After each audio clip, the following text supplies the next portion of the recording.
Hi, friends, welcome to the first episode of my brand new bookish interview podcast thing, Bookish by Ellen. This episode, we have got the amazing Ruby Frisenda. So, yeah, Hi, I'm so happy to have you here. I'm so happy to be here. Yeah, so I guess to start off with, do you want to introduce yourself? My name is Ruby Frisenda, and my first book is The Grosvenors Curse. It come out, a month ago, around a month ago today, actually, Amazing. come out on the 4th of December. Yeah, So, yeah, that's so exciting. I have a few questions, but yeah, I fear I may stray from them and kind of freestyle, as long as that's okay with yeah, you. yeah. I'm trying to think like where to start because obviously I've never done this before either. So I'm like kind of winging it. I think I'm gonna start off with how long has this series and universe like been in your head? Okay, so I would say roughly about like 3 years, kind of. Yeah. Because I remember when like the idea for Phoebe and Arthur's story came into my head, it wasn't to me, it wasn't just like their story, it was like their story, and they have like all of these friends and like their families and their parents' friends, and it just like almost like on the spot just spawned into this like whole universe where I was like, oh, okay, like this isn't just going to be like a one book sort of thing. Like I'm in this for the long haul. Like I knew right from the get go that Yeah. there was going to be a lot of books, and then yeah, I mean, I so far I can confirm that there will be. So we have the Grosvenors Curse. There's going to Yeah. be two books for Phoebe and Arthur, two more Ooh. books, and in the middle of those books, so the book I'm currently writing right now isn't actually Phoebe and Arthur's next book. It's in the same universe.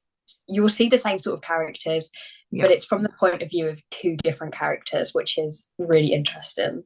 That kind of leads into my next question. Oh, Can you okay. give us any sneak peeks into book two? Okay, so Obviously within reason. yeah. So to read this next book, it's almost imperative that you read The Grosvenor's Curse. Okay. It's like you can't really read this book without having read The Grosvenor's Curse. Yeah. You could, but it would then spoil like Phoebe and Arthur's book. So, like, if I was to suggest to a reader, I would say read it in like the publication order. Yeah. Um, it's in the point of view of okay, of Arthur's brother, Arthur's Ooh, eldest brother, exclusive sneak peek. yeah, Prince Sebastian, and not his fiance. I'm just going to put it that way. Controversial. Yeah. So, like I said, if you want to, like, I think if you read the Grosvenor's Curse, you'll know like Yeah. what the second book will be. Yeah. I'll put it that way. Has it been intimidating releasing a book at such a young age? Because obviously you're still really young yourself. Like you've just turned 18, haven't you? So Yeah. has it been intimidating because of how young you are? Like what has been your thoughts? Um, it's been scary for sure. Like, it's not. I think anyone would be like Yeah, definitely. some anxiety about it. Um, but I mean, I have Wattpad roots. Like, I have been putting my writing out into the world for like roughly about like 3, 4 years. Yeah. So to switch from just like being on Wattpad to then having like a book where like anyone can go and read it and buy it, Yeah. it was it was like a big jump, but I don't think I fully it like didn't really sink in when I first released it because the release was a bit late, which was Amazon's fault. But like We hate Amazon for that. we do. But when it come out, I was just like it still doesn't really feel real now. I'm just like, No. oh yeah, like I have a book on Amazon, by the way. Like you can buy it if you want, it's there. But it was like it's scary because like you said, I've just turned 18, but I'm like I've started at like the youngest age that I could Yeah. possibly start. So I'm like, I'm glad I'm doing it now, you know? Yeah. Okay. And kind of leading on from that question, how have you found the reception has been for the Grosvenors Curse? I'm so sorry if I've just butchered that. It's such a complicated You word. you actually haven't. I've heard so many different variations of the name. I'm like, it I shocks just me when call it someone says it TGC to right. be safe. Yeah. Um, okay. I mean, on Goodreads, I do check the reviews. I know that's like the number one thing you shouldn't do, but I Mhm. do. And honestly, it has, like, I'm gonna just be honest because anyone can go and look at it. It has 9 ratings and 1 written review, and I've had a couple of 4-star reviews and 5-star reviews on Goodreads, and then on Amazon I've had a couple of 2-star reviews and 1 written review, and then a couple 5-star ones. But I knew when I was like writing this book and stuff, like there was a point where I was like, this isn't going to be everyone's cup of tea. Like Yeah. I know this isn't a kind of a typical book talk book where it's like super straight sailing with it. Yeah. It's like very complicated. Oh my god, very complicated. Because I mean the whole concept of the book is addiction, right? Yeah. And addiction in itself, like when you take out all of the fictional stuff, is such like a whirlwind anyways. It's not the same for every single person that goes through it. Yeah. So when I was writing it, I was like, this is this is Arthur's addiction, and this is how he is dealing with it, and this is how Phoebe is dealing with it. Yeah. And if people, like, people can interpret it in whichever way they want, like it's the same with anything really. So I knew not everyone was going to like it, but I was like, well, I like it. Yeah. So And that's all that matters at the end of the day, that you know yeah, what you're putting exactly. out. I feel like I'm going to throw in a little fun one that I thought of. How do you think Phoebe and Arthur spent their New Year's? I love this And as well, question. if you want to give us like any of the other couples, you don't have to name them, but like, I guess the group, how do you feel they've spent their New Year's? Okay, so it is mentioned in the book. I'm pretty sure it's chapter 18. They go to a New Year's Eve party, which Connie Holland is in their friend group, and he every year he throws this massive New Year's Eve party, and it kind of just goes a bit off the rails every time he throws it. So I think this year I'm gonna do. I'm gonna set it in the time frame after the Grosvenors Okay. Curse finishes, Okay. which will give you a hint into the next book I'm writing. So I would say that Connie definitely did throw his party, Yeah. and Phoebe turned up without Arthur, but not alone. Ooh. And Bliss and Spencer are there, Phoebe's best friends Yeah. from since they were like really young kids. Yeah. However, uh, they're also not talking. So Ooh. it's a bit, they're all at the party, but they're not really all there together. Yeah. They're together, And but they're that, not together in a way. yeah, that is pretty Ooh. much how they New Drama. Year's. Yep. Okay, I'm actually losing track of where I am now because I'm like off out of order. Um, sorry, give me 1 second. How would you Okay. describe the Grosvenors Curse to someone who has never heard of it? So, say someone just came and was like, "What's your book about?" How would you describe it personally? Oh I feel like this God. is a hard one Um, because it doesn't kind of it fit is. anything. Yeah, I people have been asking me this because when I'm like, oh, well, I've written a book. They're like, oh, Yeah, what's it about? Like that's the first thing anyone would ask, and yeah, I'm just like, well, like I don't know how to summarize it without just spoiling the entire yeah, book, but I will try my best.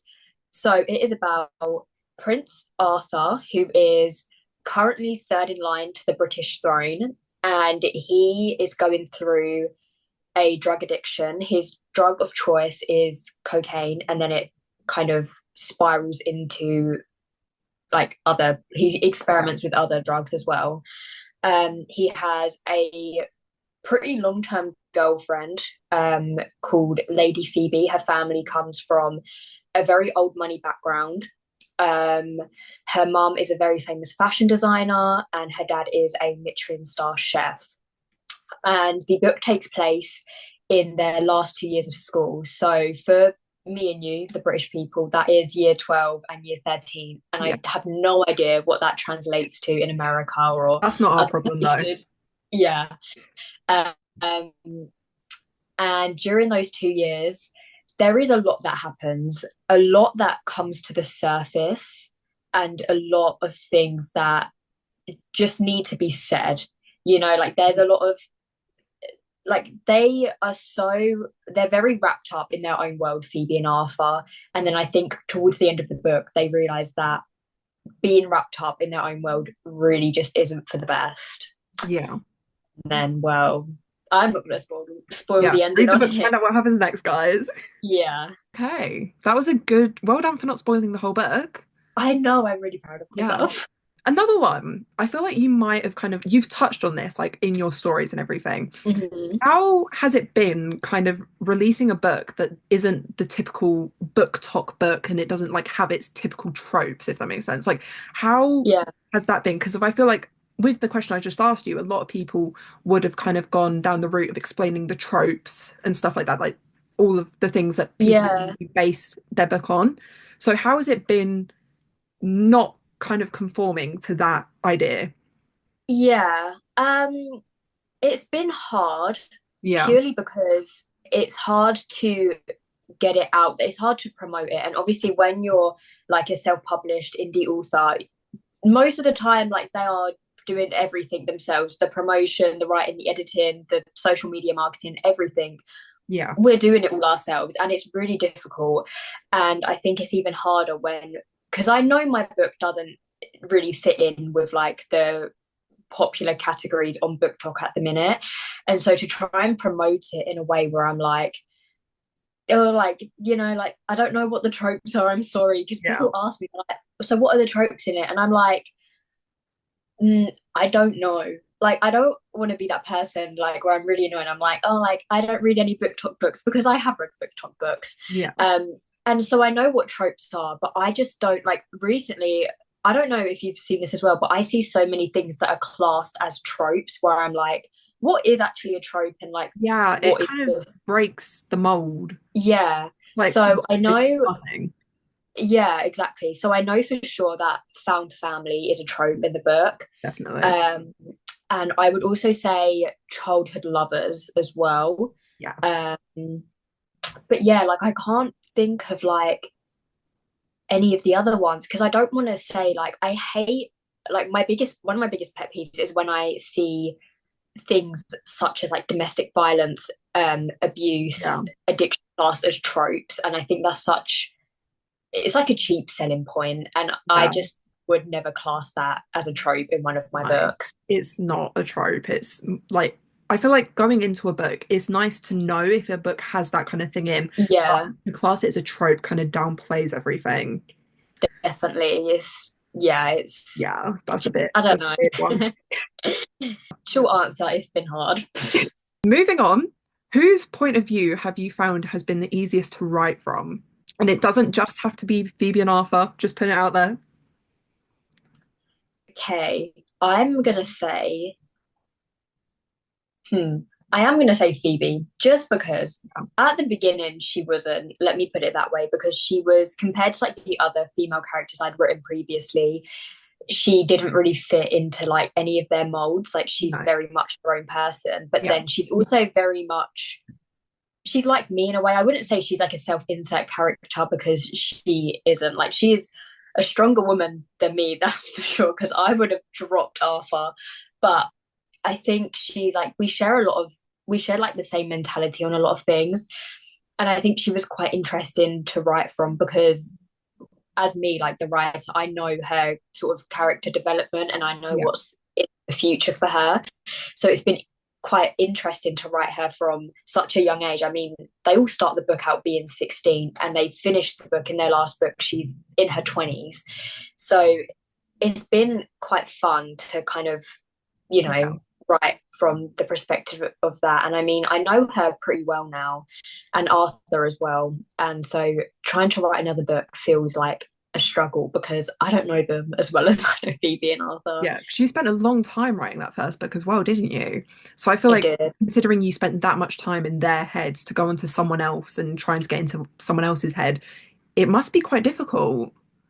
Yeah, it definitely was because I like just recently I started writing the next book and already I'm like, oh my God, like I'm projecting Phoebe through so much and Phoebe are like opposite sides of the spectrum. Like they're very different. So it's I really need to get out of like the sort of Phoebe and Arthur mentality and really try and focus Yeah. because I just like I don't want to project Phoebe into because like I said, they are so different. My last like question I've written down, but I am going to ask more, don't you worry. Oh, okay. But I'm going to freestyle it after this. Hmm. What music, if any, do you listen to when you write? Or is there any that have inspired your writing as well? Hmm. I really like this question because I'm a big, I mean, my Spotify Wrapped was insane. I'm always seeing Um, like posting about your music, so I thought this would be a question to ask. yeah, so for every book I write, I create a Spotify playlist. Hmm. I have on my Spotify currently, I have the Grosvenors Curse one up, and then I also have one labeled Aristocrats, which is just Yeah, a sort of general vibe of the whole like the universe, group and really. everything. Yeah. And whilst I'm writing, I typically listen to the playlist that I create for the book just on repeat. But sometimes I find like the words can just get like I get a bit lost in what I'm listening to rather than what I'm writing. So then I I get move on that. to yeah, I move on to just listening to classical music. I really like classical Ooh, I like music. that. Yeah, I have a whole playlist curated for when I'm writing because I cannot write in silence. I Really? cannot do it. I really can't. And I wish I could because I feel like I'd be able to write in more places, Yeah. but I can't do it. I have to be listening to something. If there is one that comes to your mind, what song would you say represents Phoebe and Arthur and their relationship? You can roll people Um, if that makes it easier, or you can give none. okay, I'm gonna just have a quick look at the Yeah. playlist because I have a You few off do the your top of my. research. So the first one that always comes to mind is Delicate by Damon Rice, Yeah. which also reminds me a lot of Joey and Eva from the Boys of Tommen series. Oh, I was kind of waiting to mention them because I know you love them, and I was like, I will Yes. talk to you about this. Oh, Yeah, honestly, my loves. I love babies. them. So definitely that. And then also, I'm gonna say Happiness is a Butterfly by Lana Del Rey. I think it pretty kind of sums them up. Yeah, I'm not going to be able to listen to that song the same now. Now that you said that, it'd be like listening to it, and I Phoebe and Arthur. Yeah, it's a tough one. I've ruined honestly quite a lot of songs because I now link them to Phoebe and Arthur, and I'm like, I can't listen to it anymore. And also, I'm just gonna quick fire around a few songs. Yeah, Wonderwall by Oasis, Iris by the yeah. Oh God, Google I know Dolls. who you mean, don't worry. Um, yeah. Um, Fate by Grey Reverend, Ooh. So Long London by Taylor Swift, and of course Can't Help Falling in Love by Elvis Oh yeah, Presley I because feel like that sums them up a lot. yeah, honestly that was their first time song, so Yeah. it Oh, always reminds me of bless them. I don't know why I'm saying that as if they're real characters. Like they that. feel so real because of like how you write them. Like Oh, I thank literally you. feel with them because of that one scene. Okay, possible spoiler if anyone's not what like read Okay. any of the book. The scene where Phoebe is annoying Arthur like in school and he breaks her pen. I wanted to cry. Honestly, Yeah. I was I don't know if I actually did. I might have, but I like if I hadn't, I was so like tempted to just pick up my phone and be like, Ruby, why did you do this to me? Like that scene has Yeah. lived in my head rent free since I read it, and Yeah. months at I this point hate since that I read that. scene. Yeah, I honestly there's a lot of scenes I hate Arthur for, but yeah. But I feel like the fact that you can hate him when you read it makes it yeah. him so real and so like not relatable, but you get what I mean? Like Yeah. because of not everyone's perfect. And I feel like in a lot of books, it kind of showcases their main characters as being perfect with just like a little flaw. But the way you've done it, Yeah. with Arthur especially, I feel like you've really made him so complex. You've done it with all of your characters, really. But like Arthur's the one that sticks out in my mind when I think about it. This is where I've Yeah. just become your biggest fangirl, honestly. No, you literally are because I wouldn't want to be doing this with anyone but you. I wouldn't want to be doing this with anyone but you. Honestly, you're like the Oh, perfect person to have come on for the first one and I to get know. on, you So know? I'm like so excited for you. Like I'm excited to be here, but I'm excited for you. Oh, thank you. I'm excited for you and how you're gonna like your journey's gonna go with writing, and I'm so excited to kind of be there alongside it. Yeah, I'm nervous for what could possibly happen, but I Yeah, mean, we're just gonna take it a day at a time to see we what are, happens. honestly, and I'll be Yeah. here every single day to hype you up like I've just done. Yeah. Is there anything that you want to ask or say to people, like get out there? Um, I think the thing that I've gotten like a couple sort of messages or comments like on my TikTok on is how people just think the book is a bit repetitive, where, Arthur messes up, Phoebe accepts him, and then they just, they go to bed and do whatever. And I think I want it to kind of be noted that The Grosvenors Curse is a very character driven book rather Yeah. than a plot driven book. And I know that's like not everyone's cup of tea. Like, I completely understand that, but I just like, I feel like people go in with this interpretation that it's, I don't know, like maybe something completely different from the name of the book or the Yeah. fact that Arthur is a prince. They think it's something way different to what it actually is. But I think it's important to note that if you want something very like plot heavy and with lots of like world building going on, I definitely would say not to read this. Not to de-promote my own book, but I'm just saying I don't want to let anyone Well, down. you'd rather people go into it knowing what they're expecting than go in and Yeah, expect exactly. different and then get disappointed. One more question that's just come to my mind as Mhm. well. Obviously, you said you started out on Wattpad, and I have Yeah, seen firsthand a lot. I feel like you know where this is going to go. I I've think seen so. firsthand a lot of the comments that you've been getting about, oh, bring back your books. I feel like I might be kind of going different to where you're thinking I'm going to go. But Oh, first of all, I want to say, how does that make you feel?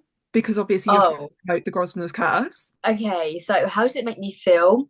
Honestly, I appreciate how much love those books got and are still getting. Like, it is mind blowing to me that people are so like still just like so obsessed with them. Yeah, But at the same time, I was when I wrote two books on Wattpad, and I think the first book I wrote, I was about 13 or 14, and it's like it was not my best writing, and it's definitely not a book I would ever consider like rewriting or bringing back or writing anything similar to, because it was a book that I was writing to like just fit in with like whatever was trending like on TikTok and stuff.